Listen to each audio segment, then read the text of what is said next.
Hello friends, आज से हम स्टार्ट कर रहे हैं हिंदी की स्पेशल क्लास। तो हिंदी की जो सबसे पहली क्लास है, इस क्लास में जो पहला टॉपिक है वो है वर्ण परिचय। तो आइए शुरू करते हैं वर्ण परिचय से। और जो ये हमारी वीडियो है, ये जितने भी कॉम्पिटिटिव एग्ज़ाम हैं उन सब के लिए इम्पॉर्टेंट हैं। तो पहला टॉपिक है वर्ण का परिचय। तो सबसे पहले हम ये जानेंगे कि वर्ण किसे कहते हैं। तो हिंदी में कई सारे ऐसे शब्द होते हैं जिनके कई सारे अर्थ होते हैं। जैसे वर्ण का एक अर्थ तो हो गया जो अक्षरों से मिलकर बनता है। दूसरा, वर्ण का मतलब कहा जाता है कि वर्ण का अर्थ होता है रंग।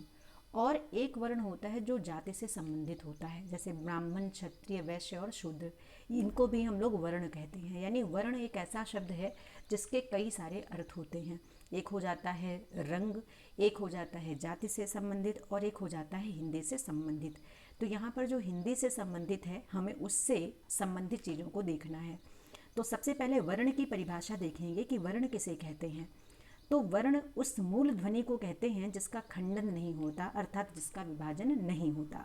तो जनरली हम ये मानते हैं कि वर्ण एक प्रकार की मूल ध्वनि होती है जिसका कोई खंडन नहीं कर सकता।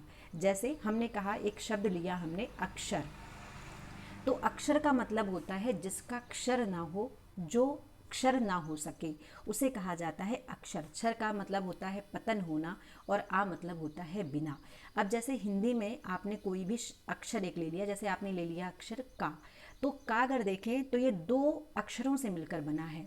एक तो यहाँ पर अक्षर है का, और एक अक्षर है इसमें आ। देखिए, जैसे ये का है तो ये का बना हुआ है का प्लस आ, इस तरीके से बना हुआ है। तो यहाँ पर हम देख सकते हैं कि यहाँ पर इसके दो भाग हो गए का के, एक का और दूसरा आ। तो ये दोनों तो हो जाते हैं अक्षर, और जो ये का है इसको हम कहते हैं वर्ण। यानी कि वर्ण उस मूल ध्वनि को कहा जाता है जिसका खंडन नहीं होता, अर्थात जिसका विभाजन नहीं आता। फिर बात आती है कि लिपि। तो लिपि के बारे में मैंने एक कंप्लीट वीडियो बनाया, आप उसको ज़रूर देखें। और यहाँ पर हम हिंदी से संबंधित जो लिपि हैं उनके बारे में चर्चा करेंगे। तो लिखित भाषा में मूल ध्वनियों के लिए जो चिन्ह मान लिए जाते हैं और जिस रूप में लिखे जाते हैं उसे हम लिपि कहते हैं। हिंदी भाषा में देवनागरी लिपि में लिखी जाती है। अब जैसे जनरली हमने कोई भी ध्वनि बोली, जैसे हमारे मुंह से निकला का, तो का के लिए यही चिन्ह प्रयोग किया जाएगा। तो इसको हमने कह दिया कि ये हो गई लिपि। अब जैसे भारत में कई प्रकार की भाषाएं प्रयोग की जाती हैं, और हर भाषा में जो लिपि होती है वो लगभग लगभग अलग होती है। अब कोई भी भाषा होगी उसमें अलग लिपि का प्रयोग किया जाएगा, तो उसको हम उस भाषा की लिपि कहेंगे।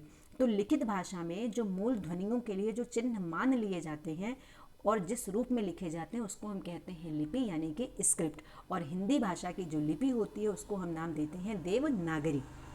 इसी तरीके से संस्कृत की जो लिपि होती है उसे हम नाम देते हैं ब्राह्मी। फिर बात आती है वर्ण परिचय। तो वर्ण क्या होते हैं। तो आप लोगों ने हिंदी वर्णमाला पढ़ी होगी।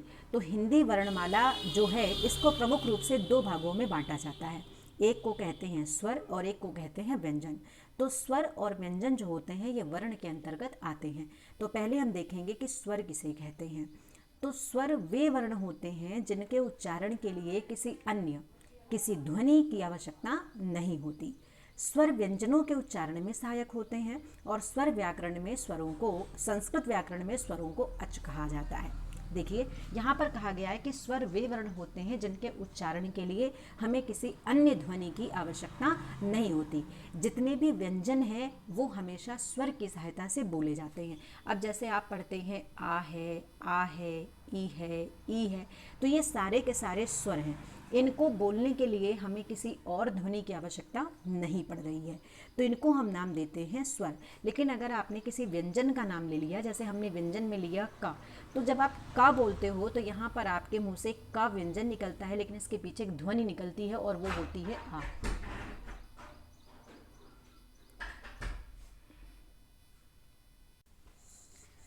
तो होपफुली आपको क्लियर होगा कि स्वर किसे कहते हैं। अब संस्कृत जो भाषा होती है उसका जो व्याकरण है उसमें स्वरों को ही जो नाम दिया जाता है उसको हम कहते हैं अच। यानी हिंदी में हो जाते हैं स्वर और संस्कृत में हो जाते हैं अच। आइए अब देखते हैं कि स्वरों के कितने भेद होते हैं। तो स्वर प्रमुख रूप से होते हैं तीन प्रकार के।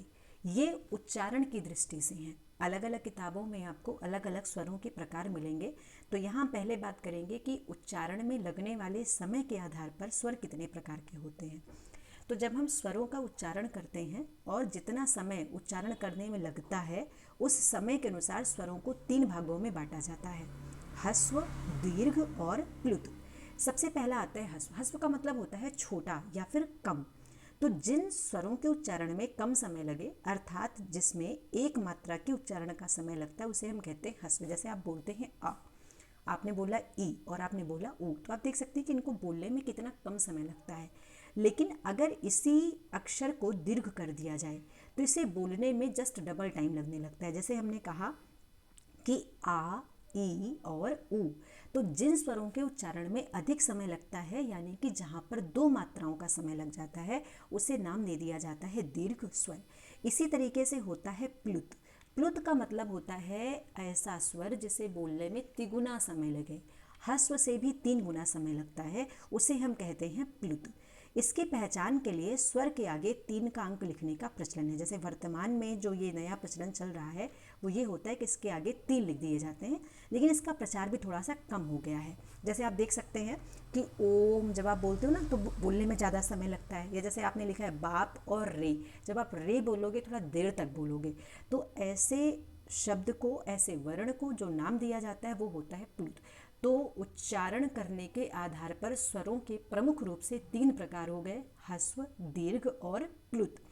इसके बाद स्वर की पहचान है और इसके चिन्ह हैं जो आप लोगों ने बचपन में कई बार पढ़ा होगा।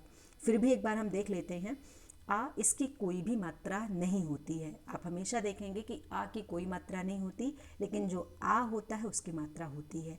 ई की मात्रा होती है, ई की मात्रा होती है, ऊ है और री की भी मात्रा होती है। इसी तरीके से ए, ऐ, ओ, औ, इन सब की मात्रा होती है।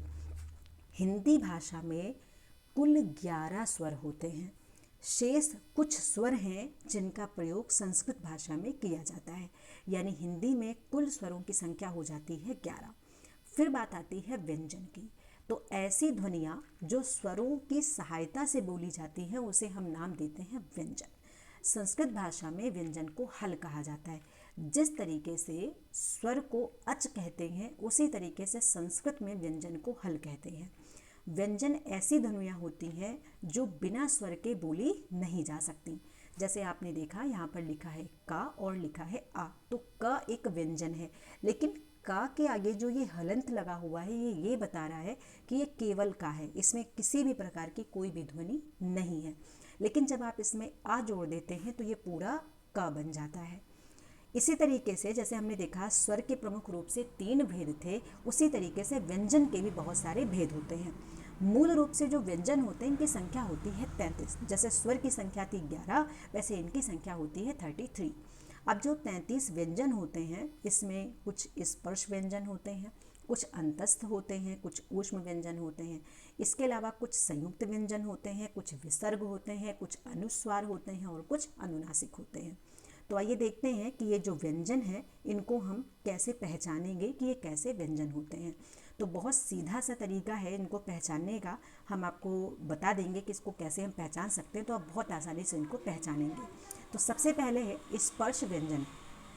तो जिन व्यंजन वर्णों का उच्चारण मुख के विभिन्न भागों के स्पर्श से होता है उन्हें हम स्पर्श व्यंजन कहते हैं। यानी कि जब भी आप किसी भी व्यंजन का उच्चारण करें और आपके मुंह से कोई भी भाग कहीं पर स्पर्श हो रहा हो तो उसे हम कहते हैं स्पर्श व्यंजन, जिनकी संख्या होती है 25। तो इनको आपको याद करना बहुत आसान है, क्योंकि जितने भी हिंदी में वर्ग हैं, जैसे का वर्ग है, चा वर्ग है, टा वर्ग है, ता वर्ग है और पा वर्ग है, इसमें जितने भी वर्ग हैं हर वर्ग में 5-5 अक्षर होते हैं। जैसे आप देख सकते हैं कि का है तो का, ख, ग, घ, अंगा, इसके 5 इसमें वर्ग 5 अक्षर हो गए। इसी तरीके से चा है, फिर टा है, फिर ता है और पा है। तो ये जितने भी अक्षर हम बोलते हैं ये सारे के सारे स्पर्श हैं, क्योंकि इनका उच्चारण बिना स्पर्श के नहीं हो सकता। इसी वजह से इनको हम नाम देते हैं स्पर्श व्यंजन। अब जैसे मान लीजिए कि कोई ऐसा बच्चा है जो बचपन से बोल नहीं सकता, गूंगा है और उसकी जीभ टच नहीं कर रही, उसके पूरे मुंह में उसकी जीभ नहीं चल रही है, तो वो इन वर्णों का उच्चारण नहीं कर सकता। तो आप देख सकते हो कि का खा गा घा अंगा, चा छा जा झा इया, टा ठा डा ढाड़ा, ता था दा धा ना, पा फा बा भा मा। इनको हम नाम देते हैं स्पर्श व्यंजन, और इनका जो उच्चारण होता है ये मुख के विभिन्न भागों के स्पर्श के कारण ही होता है। संख्या इनकी हो जाती है 25। इसके बाद जो दूसरा प्रकार है वो है अंतस्थ। अब आप या बोल के देखिए, तो आपको जरूरी नहीं कि आप या बोलेंगे तो आपके जीभ का स्पर्श होगा, रा का होगा, ला का होगा और वा का होगा, लेकिन इनकी जो आवाज़ निकलती वो हमारे कंठ से निकलती, अंदर से निकलती है। इस वजह से इनको नाम दे दिया जाता है अंतस्थ व्यंजन, जो अंदर से आवाज़ आती है। इसी तरीके से ऊष्म व्यंजन होते हैं। तो अंतस्थ व्यंजन की संज्ञा आप सीधे देख रहे हैं, 4 होती है, या रा लावा, ये 4 व्यंजन है। इसी तरीके से जो ऊष्म व्यंजन होते हैं इनकी संख्या होती है 4। जिन वर्णों के उच्चारण करने से ऊष्मा पैदा होती है, आप उच्चारण करके देखिए, शा, शा, सा, हा। जब आप बोलते हो तो आपके अंदर से ऊष्मा उत्पन्न होती है, और जिनसे ऊष्मा उत्पन्न होगी उन्हें हम नाम देते हैं ऊष्म व्यंजन। इसी तरीके से होते हैं संयुक्त व्यंजन। संयुक्त का मतलब होता है जोड़ा या फिर दो। तो जब दो व्यंजन मिलकर कोई एक नया वर्ण बना देते हैं तो उन्हें हम कहते हैं संयुक्त व्यंजन। जैसे आप देखिए यहाँ पर सबसे पहला लिखा हुआ हैक्षा। तो जब आपक्षा बोलते हो तो आपको बोलने में भी डबल समय लगता है, और आप देख रहे हैं कि ये का और शा के मिलने से बनता हैक्षा। इंग्लिश में इसी वजह से जोक्षा होता है उसकी जो स्पेलिंग होती है वो होती है KSHA। तो ये जो के है वो है आधा का, और इसके बाद में आता है शा। इसी तरीके से जो त्रा होता है ये ता और रा से मिलता है। इसी तरीके से जो ज्ञा होता है ये जा और अया से मिलता है। जिस वर्ण की अंतिम ध्वनि हा शेष रहती है उसे विसर्ग कहते हैं, और वर्ण के बाद ऊपर नीचे 2 बिंदु द्वारा ये दर्शाया जाता है। कोई भी ऐसा शब्द बोलिए जिसके लास्ट में आपको हा की ध्वनि सुनाई दे, जैसे मोहना, तो आपने हा बोला। इसी तरीके से रामः, बालकः। तो जब भी आप इस तरीके के वर्ण बोलते हैं तो ऐसे जो भी वर्ण होंगे जिनके अंतिम में हा की ध्वनि शेष होगी, ऐसे व्यंजनों को हम कहते हैं विसर्ग, और उनको जब लिखा जाता है तो उसके पीछे 2 विसर्ग लगा दिए जाते हैं इस तरीके से। फिर बात आती है अनुस्वार। तो इसका प्रयोग वर्ण के ऊपर एक बिंदु के रूप में किया जाता है। आप जब बोलेंगे अनुस्वार तो इसमें जो हमारी नासिका होती है इसका प्रयोग किया जाता है। जैसे आपने बोला हंस, दंत, कंश। तो इस तरीके से जब आप कोई शब्द बोलते हैं तो इसमें जो ये ऊपर वाली बिंदी है इसको नाम दे दिया जाता है अनुस्वार। और यही जब हमारी कंप्लीटली हमारी नासिका से जिसका उच्चारण होता है, नाक के सहयोग से जिसका उच्चारण होता है, उनको हम कहते हैं अनुनासिक। प्रत्येक वर्ग का जो अंतिम अक्षर होता है उसे हम कहते हैं अनुनासिक। जैसे अंगा, इया, ड़ा, ना और मा। तो प्रत्येक वर्ग का जो 5वां अक्षर होता है उसे हम नाम दे देते हैं अनुनासिक। तो आपको व्यंजन और स्वर के जो प्रकार हैं वो समझ में आ गए होंगे। और इसके बाद ये हिंदी वर्णमाला है जिसमें स्वर आप देख सकते हैं जिनकी संख्या है 11 और व्यंजन जिनकी संख्या है 13। तो ये हमारा आज का पहला टॉपिक था जिसको हमने कहा वर्ण परिचय। तो आज आपका ये टॉपिक कंप्लीट हो गया है, और कल हम लोग एक नया टॉपिक पढ़ेंगे इसी से संबंधित कि प्रत्येक वर्ण का उच्चारण स्थान क्या होता है और कहाँ से किस वर्ण का उच्चारण किया जाता है। Thank you.